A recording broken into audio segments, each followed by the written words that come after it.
Good morning guys. Magluluto tayo ng simpleng ulam for breakfast. Madali ang luto lang to guys. So, naggisa lang tayo ng garlic at sibuyas. Ayan. So, sobrang bango nito guys kasi ayan, medyo sunog-sunog ng ating garlic. So, sinunod ko na ang ayan, luya or ginger. Ayan. So, gisa-gisa lang. Gisa-gisa. Dahil ang ating lutuin ay tahong. So, ayan, isang kamatis lang. Sinunod na natin. At bago natin ilagay ang tahong, lagyan muna natin ng paminta at pigain muna natin ng kaunti ang kamatis. Ayan. So, bago pa natin pigain, lagyan muna natin ng patis. Kaunting patis lang, guys. Masarap din ang patis. Talaga, masarap siya sa tahong. Ayan. So, yan. Lalagyan na natin ang tahong. So, guys, pag may nagdala ko ng tahong dito sa amin, talagang bibili ako kasi masarap ang sabaw ng tahong. Masarap siya. So, ito, kalahating kilo lang, worth 50 pesos. So, yan, takpan ko lang siya saglit. Saglit lang tulutuin, guys. Ayan. So, yan, nagtutubig na siya. Tapos, lagyan ko lang siya ng kaunting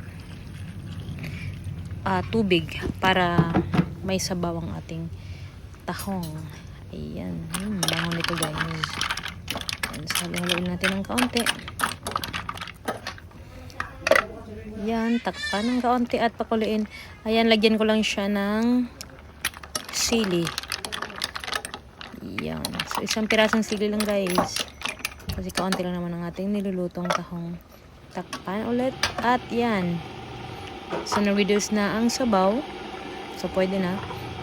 Siyempre guys, masarap pag may dahon ng ating tahong. So, ang available ko lang na dahon sa ref ay alugbate. So, pwede na yan guys. Importante guys, may gulay.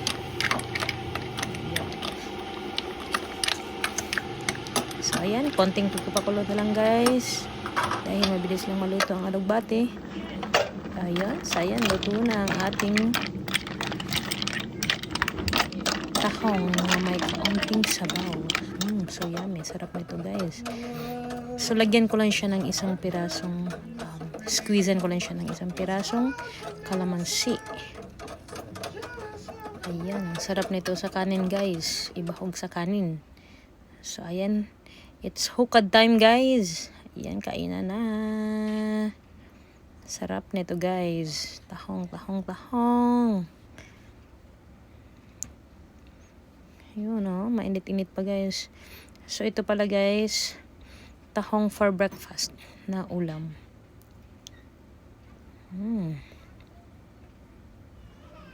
Kain na tayo guys.